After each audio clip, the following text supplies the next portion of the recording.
Olá, sejam bem-vindos a mais um Brasil de Fato Entrevista. Você pode acompanhar conversas como essa toda sexta às 8 horas da noite pela TVT ou a qualquer hora pelo YouTube, Spotify, Deezer ou iTunes do Brasil de Fato. Para marcar o Dia da Consciência Negra, o Brasil de Fato entrevista Matilde Ribeiro. Ela foi ministra-chefe da Secretaria de Políticas de Promoção da Igualdade Racial durante o governo Lula, a partir de 2003, quando a pasta foi criada. Na entrevista, Ribeiro elenca os avanços políticos implementados na época da sua gestão e também comenta sobre sua saída da secretaria. Ela fala da importância de datas como o 20 de novembro, mas ressalta que a luta é permanente.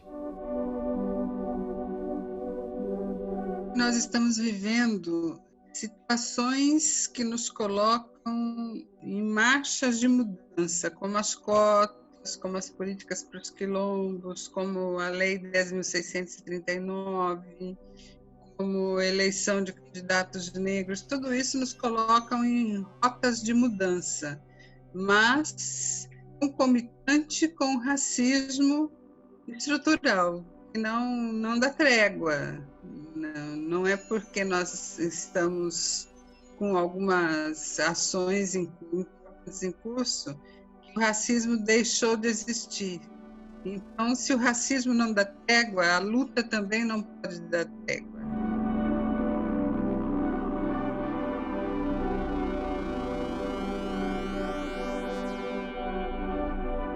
A criação da CEPIR, ela se dá a partir de uma negociação do movimento negro com o PT e demais partidos da coligação da época. Era uma reivindicação já antiga que existisse um órgão que levasse adiante políticas de igualdade racial no governo federal.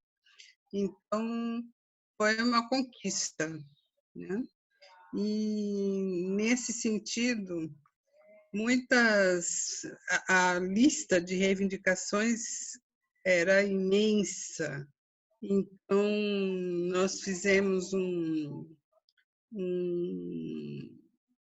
uma escolha de um caminho a seguir, e essa escolha deu-se por priorizar as políticas voltadas às comunidades remanescentes de quilombo, a questão das cotas nas universidades públicas, a questão da educação, considerando que já havia sido votada a Lei 10.639, que obriga o ensino da história e cultura afro-africana e afro-brasileira no ensino em âmbito nacional. E, a partir dessa, todas as outras reivindicações, à medida que nós fôssemos fazendo conexões com os diversos ministérios e os diversos setores da institucionalidade no Brasil. Criamos também um fórum chamado FIPIR, Fórum Intergovernamental de Política de Igualdade Racial, que estabeleceu conexão entre as ações do governo federal, dos governos locais, os estaduais e os municipais. Isso ajudou bastante também a dinamizar a relação em âmbito nacional. E também realizamos, em 2005, a primeira Conferência Nacional de Promoção da Igualdade Racial. Todas essas ações em conjunto dinamizaram uma agenda política que só crescia. A cada ação era ampliada o montante de ações e de reivindicações. A política de cotas ela é extremamente importante no âmbito do ensino superior, porque antes da sua existência era raro você encontrar numericamente alunos negros ou indígenas, enfim, pobres dentro da universidade pública. Com a existência das cotas, houve uma ampliação. Hoje em dia, esse quantitativo é visível, mudou a fotografia das universidades públicas. e, em particular, eu dou aula hoje na Unilab, que é a Universidade da Integração Internacional da Lusofonia Afro-Brasileira, que foi criada também como uma medida afirmativa e passa por ela a política de cotas, mas não só. O fundamental é a relação com os países africanos de língua portuguesa. Então, nós temos hoje numa sala de aula alunos brasileiros, em geral dos interiores, porque essa universidade fica em duas cidades do interior, uma na Bahia, outra no Ceará. Então, cidades interioranas estão lá representadas por seus alunos, alunos quilombolas, indígenas, ribeirinhos, filhos de trabalhadores rurais e também os africanos. Então, a sala de aula é uma diversidade.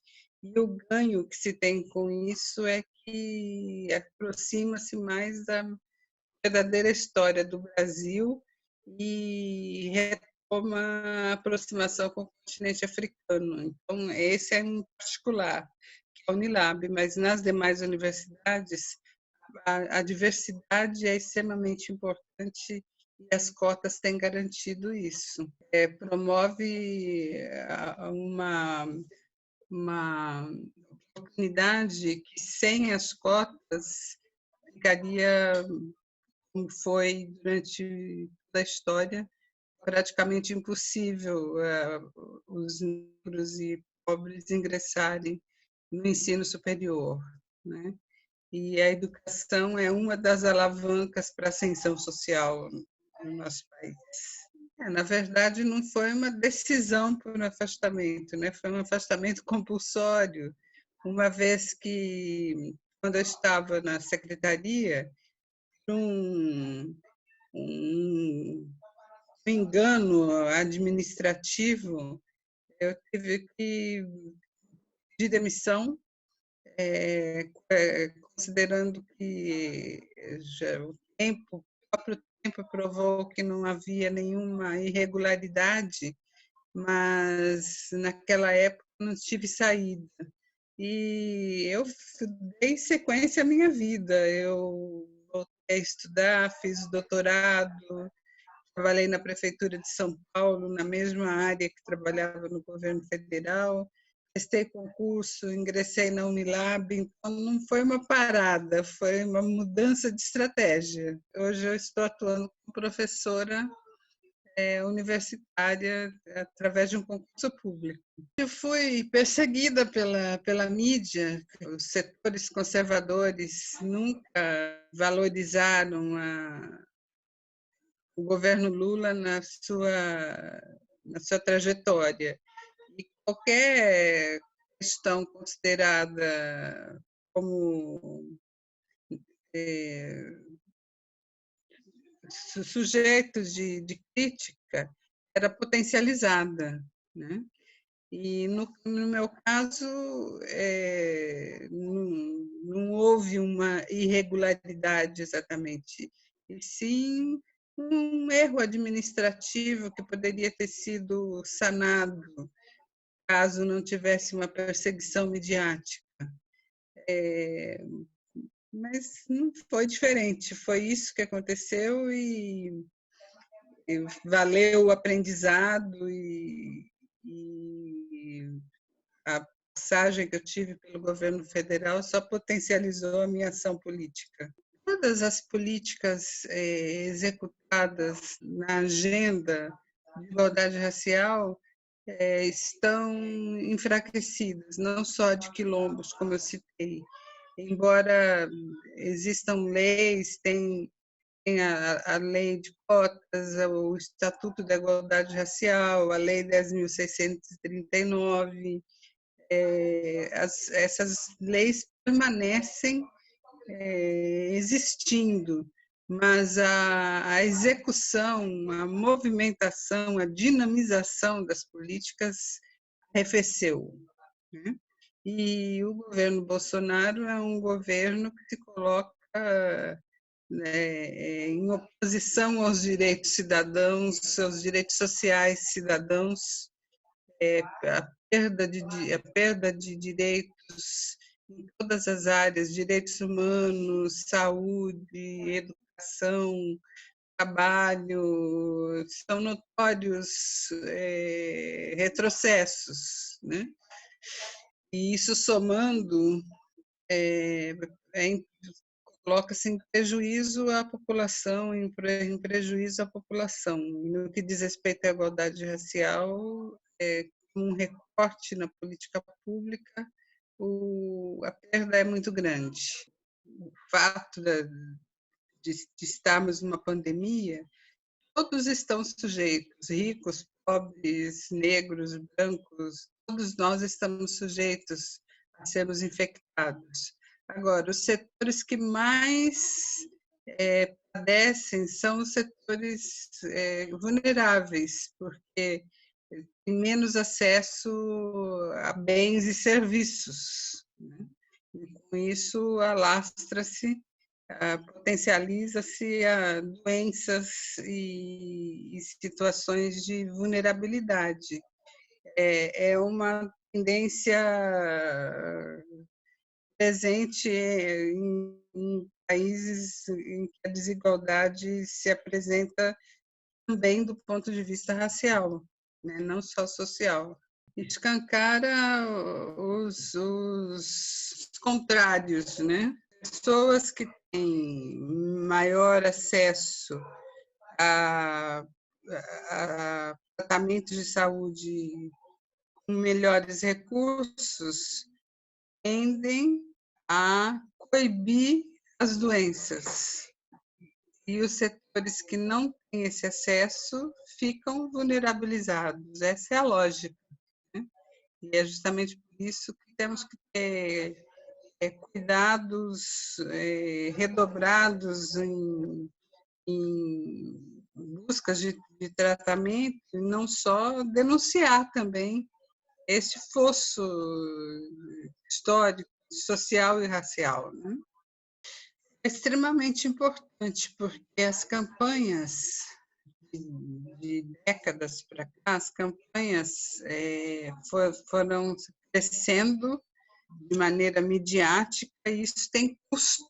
Candidaturas oriundas de movimentos sociais, oriundas de lideranças populares, são bem-vindas sempre, mas elas não vêm ganhadas de recurso para sua sustentação. Então, ter uma normatização para a distribuição de recursos de campanha é extremamente importante, porque cria maiores condições de participação desses setores menos empoderados, historicamente.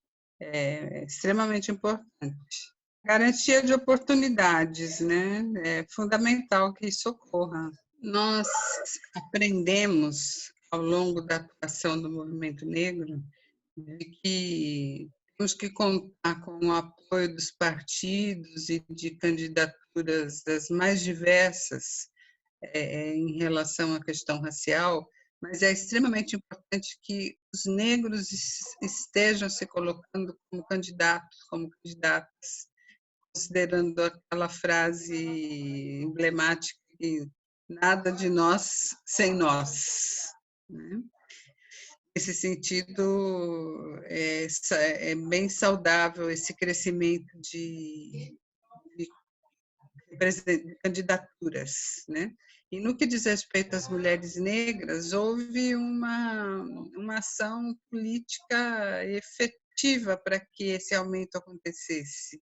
A partir da Marcha Nacional de Mulheres Negras, ocorrida em 2015, os setores do movimento negro e de mulheres negras passaram a entender que era hora de se colocar presente, se apresentando como candidatas. Então, as mulheres negras estão numericamente mais presentes por uma deliberação de atuação política. Não é naturalmente de crescimento, não. Depende muito da persistência e da manutenção do posicionamento político dos movimentos sociais para garantia desse espaço. Naturalmente, o poder no Brasil tem um perfil, é branco, é masculino, pessoas de mais idade, então estão fora os jovens, as mulheres, os negros, os indígenas. Esta é a lógica. Para quebrar essa lógica, é preciso ter determinação política e persistência na garantia dessa presença. Coisa que está para este momento eleitoral, mas deverá ter continuidade nos demais. As reações de movimentações sociais de comunidades negras depois nos Estados Unidos e no mundo recente, depois desses assassinatos, é bastante positiva, porque não dá para a gente ver injustiça acontecendo e continuar de braços cruzados. E os contrapontos em relação aos candidatos, aos políticos conservadores como Trump e Bolsonaro, essa a reação ela é múltipla, né? Ela não é só do movimento negro, mas é de setores que buscam a construção de uma agenda democrática. Então, eu acredito na soma, a soma de energias e potencialidades, os negros, as mulheres, os indígenas, os trabalhadores, essa soma que dá um caldo mais forte de contestação e de busca de diluição desse conservadorismo. E isso se faz ao longo de períodos, e não de uma só vez. Desde a ditadura militar, o movimento negro sempre se fez presente na busca de construção de agenda democrática, em alguns momentos com voz mais forte, em outros momentos com fragilidades, mas faz parte do processo de organização e luta. Porque, se o racismo se mantém de pé, é porque ele é levado à frente pelos setores conservadores, setores de direita em especial. Então, temos sempre que nos colocarmos na reação e na busca de desconstituição do papel da direita. Muito importante, do ponto de vista simbólico e concreto, nós temos essa representação, né? Temos em cena pessoas que representam esses setores historicamente discriminados. Se nos Estados Unidos nós já tivemos um presidente negro e agora uma vice-presidenta negra, é possível sim que isso ocorra em tantos lugares, inclusive no Brasil, né? É importante ficarmos alertas para que este fato, que é muito significativo, possa se repetir muitas e muitas vezes. Ela não é linear, né? Ela tem altos e baixos, tem mudanças de rota, e é importante nos atermos a essas mudanças de rota e que essas sirvam para impulsionar lutas democráticas. O primeiro é que a luta é contínua, né? Mesmo que estejamos vivendo momentos de arrefecimento e perdas, isso não significa que será para a vida toda. Então, é importante reforçar as lutas democráticas e acreditar na máxima de que não há democracia com racismo, né? E para os próximos períodos, apostar no que já construímos, Nós não estamos zerados do ponto de vista de aprendizados em relação a políticas públicas democráticas do ponto de vista da igualdade racial. Ter em mente períodos de conquistas para recuperação destes e ampliação. Essa tem que ser a lógica para a garantia de mudança. É sempre bom falar sobre esse tema. Uma das formas de combater é trazê-lo à ordem do dia, né? E é importante que seja feito em datas como 20 de novembro, mas em qualquer dia do ano, todo dia é dia de luta. O olhar atento aos atos racistas é o que faz com que as reações políticas ocorram e, com isso, possa ir sendo coibidas as atitudes racistas, né? É uma bola de neve, né? Está sempre em movimentação. Nós estamos vivendo situações que nos colocam em marchas de mudança, como as cotas, como as políticas para os quilombos, como a Lei 10.639, como eleição de candidatos negros, tudo isso nos colocam em rotas de mudança, mas concomitante com o racismo estrutural, que não dá trégua. Não é porque nós estamos com algumas ações em curso que o racismo deixou de existir. Então, se o racismo não dá trégua, a luta também não pode dar trégua, né? É importante que os processos de luta e de presença de reivindicações alterar essa realidade façam parte do cotidiano da sociedade. Não se pode cochilar.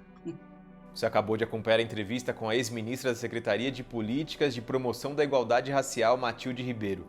Confira mais entrevistas como essa pelo YouTube, Spotify, Deezer ou iTunes do Brasil de Fato, ou toda sexta às 8 horas da noite na TVT. Nos vemos na semana que vem.